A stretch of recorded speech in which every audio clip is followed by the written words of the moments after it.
ศึกษาน้อมគ្នាមានសង្សារផ្លេចការសិក្សាមកបាឲ្យទៅរៀនបែរមានស្នេហាមានអារម្មណ៍ភ្លើភេទកើតឡើងហ៊ានធ្វើរំលងប្រពៃណីខ្មែរពេលដឹងថាមានកូនពិភពលោកដូចបាក់រលំក៏ភ័យខ្លាចធំជាងសេចក្តីស្រឡាញ់វាថាទទួលខុសត្រូវ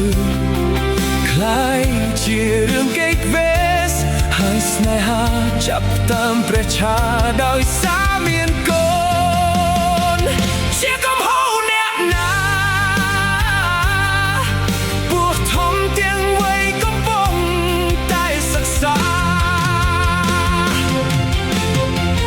គាត់តែកើតមិនទាន់ស្គាល់ពិភពលោកផងហេតុអ្វីត្រូវទទួលទោសពីកំហុសនោះធំស្នេហាដែលថាអស់មួយជីវិត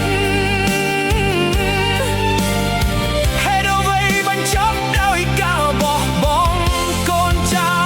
លយកไปផ្លូវទាំងគ្មានទឹកដោះមួយតបបើនៅម្នាក់ឯងកន្តោបកណ្ដែងវេទនាที่រកមិនដឹងអ្វីមិនចេះនិយាយស្ដី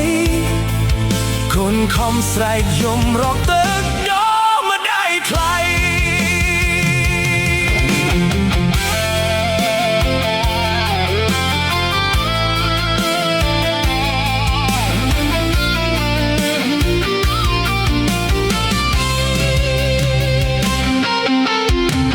ពុកម្ដាយដែលចេញមិនហ៊ានមើលក្រោយសំលេងកូនយំនៅតាមពីក្រោយគ្រប់ជំហានខ្លួនជាមនុស្សតែចិត្តសាហាវជាងសត្វទីរឆានសប្បាយជាមួយគ្នាហើយគ្មានទំនួលខុសត្រូវ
មកពីកាំងទន្ហារបស់អ្នកបើមិនចង់បានក